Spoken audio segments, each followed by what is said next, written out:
राजस्थान मदरसा board के सचिव ने राज्य स्तरीय समीक्षा बैठक की, जिसमें जिला अल्पसंख्यक कल्याण अधिकारी वीडियो कॉन्फ्रेंसिंग के माध्यम से जुड़े। बैठक में संविदा कर्मचारियों के नियमितीकरण, मुख्यमंत्री मदरसा आधुनिकीकरण योजना, अपार IT, यू डाइस आदि मुद्दों पर चर्चा की गई है। साथ ही अधिकारियों को आवश्यक दिशा निर्देश दिए।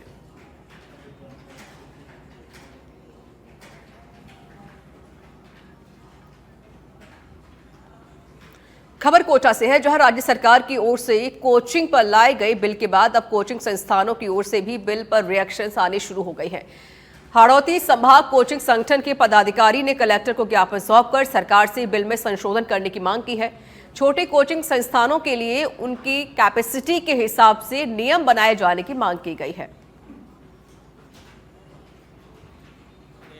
लंबे समय से हम कोचिंग का संचालन कर रहे हैं, लेकिन सरकार ने जो कानून बनाया है वो कानून एक बड़े स्तर की कोचिंग को ध्यान में रख के बनाया गया है, जबकि असल में उनको स्टडी करनी चाहिए कि छोटी कोचिंग किस दौर से गुजर रही है। रेंट पे बिल्डिंग है उनके पास है, कर्मचारी उनके पास है, फीस मंथली भी देते हैं, क्वार्टरली भी देते हैं, और सबसे बड़ी समस्या ये है कि उनका इनकम कोरोना काल के बाद से समाप्ति की तरफ जा रहा है। ऐसे में ये कानून उनको लगभग समाप्त कर देगा। दूसरा, 1 साल 2 साल की छूट देके पहले वो स्टडी करें, बड़ी कोचिंगों पे इसको तुरंत लागू करें। कानून स्वागत योग्य है, कानून बनना भी चाहिए, लेकिन क्या छोटे जो 50, 100, 200, 300 बच्चे जो पढ़ा रहे हैं उनकी स्टडी करें कि ये क्या इसको कर पाएंगे कि नहीं कर पाएंगे, इसके कानून के दायरे में काम। क्योंकि स्टाफ भी होता है, लगभग किसी भी संस्था के अंदर 15-20 जने का स्टाफ होता है। कोई 1 घंटे के लिए आता है, कोई 2 घंटे के लिए आता है, पियोन होता है, ऑफिस वर्क के लिए लोग होते हैं। तो इन सब चीज़ को ध्यान में रखकर कम से कम वो भी अपने परिवार को और उसके कर्मचारी भी जो सरकार ने ये बिल पारित करा है बच्चों के विषय को ध्यान में रखते हुए हम समर्थन करते हैं। बट हम सरकार से बस इतना चाहते हैं कि इस विषय में दोनों पक्षों का ध्यान रखा जाए, एक ही पक्ष की बात ना देखते हुए दोनों पक्षों के बारे में ध्यान दें। इसमें कई तरह के सरकार ने जो नियम लगाए हैं इस विधेयक में, तो इस विधेयक में सरकार को हर तरह से सभी वर्गों का ध्यान रखना पड़ेगा। जैसे सरकार कभी भी कोई विधेयक पास करती है तो उसमें हर वर्ग, हर श्रेणी का ध्यान रखा जाता है। तो ऐसा नहीं कि कोचिंग संस्थान का नाम आते ही इसमें कोचिंग संस्थान का मतलब सबसे पहले नज़र जाती जो बड़े बड़े हाईटेक इंस्टीट्यूट्स हैं जो कंपटीशन की कोचिंग करते हैं। इस विधेयक से जो एकेडमिक्स की कोचिंग करते हैं उनके सबसे ज़्यादा नुकसान है, क्योंकि एकेडमिक्स की कोचिंग वाला एक कोचिंग के साथ में ना करते 10 से 15 लोगों को रोजगार देता है। उसके शिक्षक होते हैं, पियोन होता है, सफाई वाला, तो 15 लोगों को जो रोजगार दे रहा है, अगर उस पर इस तरीके से नियमों के साथ उसे बांध देंगे तो कोई भी संस्थान पनप नहीं पाएगा। खबर अलवर से है, जहां गौरी देवी राजकीय महिला महाविद्यालय में 21-22 मार्च को विकसित भारतीय युवा संसद 2025 आयोजित होने वाली है, जिसमें स्क्रीनिंग कमेटी के जरिए 170 प्रतिभागियों के 1-1 मिनट के वीडियो का मूल्यांकन किया गया और इसमें से 150 प्रतिभागियों को चयनित किया गया है। बता दें कि जिला स्तरीय प्रतियोगिता के विजेताओं को राज्य स्तरीय मुकाबले में भाग लेने का अवसर मिलेगा, जहां से चुने गए प्रतिभागी राष्ट्रीय स्तर पर विकसित भारत युवा संसद 2025 में अपने प्रचार प्रस्तुत करने का गौरव प्राप्त करेंगे। विकसित भारत युवा संसद 2025 है, जिसमें 4 जिलों को इसमें शामिल किया गया है। अलवर, कोटपुतली, बहरोड, खैरखल, तिजारा और दीव, इन 4 जगह से बच्चे आएंगे। 150 बच्चों का हम ऑनलाइन जो वीडियो डाला था उससे स्क्रीनिंग हुई थी, जिसके बेस पे हमने 150 बच्चों को सिलेक्ट किया।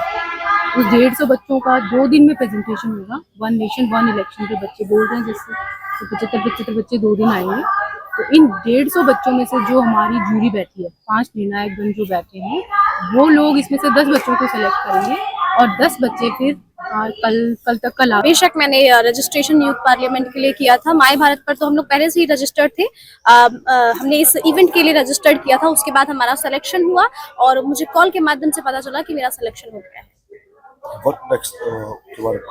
वन नेशन 1 इलेक्शन, जब मैं मानती हूँ कि देश का संविधान एक है, जब भारत एक है तो इलेक्शन एक क्यों नहीं हो सकते। और इलेक्शन एक होना, जब भी हम बात करते हैं तो लोगों की बहुत विभिन्न प्रतिक्रियाएं आती हैं। ये विभिन्न प्रतिक्रियाएं बहुत आश्चर्य की बात नहीं है, क्योंकि 1 नेशन 1 इलेक्शन बहुत बार हमारे भारत में पहले भी हो चुका है।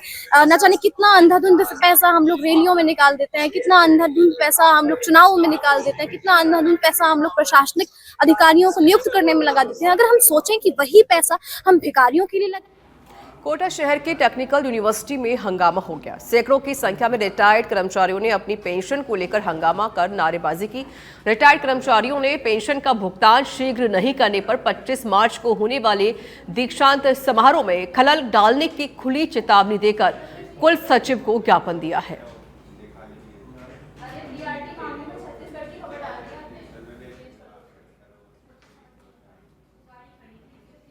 खबर जयपुर के चाकसू से है, जहां शीतलाष्टमी के मौके पर शील की डोंगरी पर लगने वाले 2 दिवसीय वार्षिक लक्खी मेला शुरू हो गया है। मेला शुक्रवार यानी कल पूरे परिवार पर रहेगा। मेले को लेकर मंदिर ट्रस्ट समिति और प्रशासन की ओर से चाक चौबंद व्यवस्थाएं की गई है। मेला परिसर में 150 से अधिक सीसीटीवी कैमरे लगाए गए हैं, जिससे हर गतिविधि पर पुलिस की पैनी नजर रहेगी। वहीं मेले को लेकर कंट्रोल रूम स्थापित किया गया है।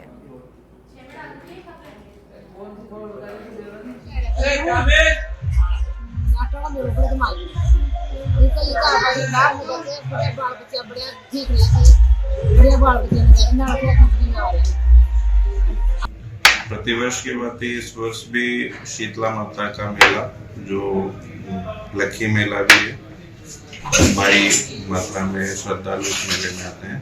उसको लेकर के जिला प्रशासन और उपखंड प्रशासन दोनों की तैयारियां हैं। जिला प्रशासन ने भी सभी विभागों को इस संबंध में निर्देश करके आदेश जारी किए हैं और उपखंड स्तर पे भी मेले से संबंधित जो विभाग है उन सभी विभागों की बैठक लेकर के आवश्यक तैयारियों के लिए सभी विभागों को निर्देशित किया हुआ है। मुख्य भूमिका इसमें पुलिस और नगर पालिका की है। नगर पालिका ने वहाँ आवश्यक तैयारियां कमोबेश पूरी कर ली है और सभी विभाग इसको लेकर के मुस्तैद हैं और तैयारियां की जाए। दशहराओं पर एक पैनी नजर बनी रहे, किस तरह की कोई घटना ना हो, इसको लेकर सीसीटीवी कैमरे की कई तरह की तैयारियां हैं। मेले का जो पूरा एरिया है उसको कवर करते हुए सीसीटीवी कैमरे कितने हैं सर? लगभग 80 के आसपास सीसीटीवी कैमरे हैं।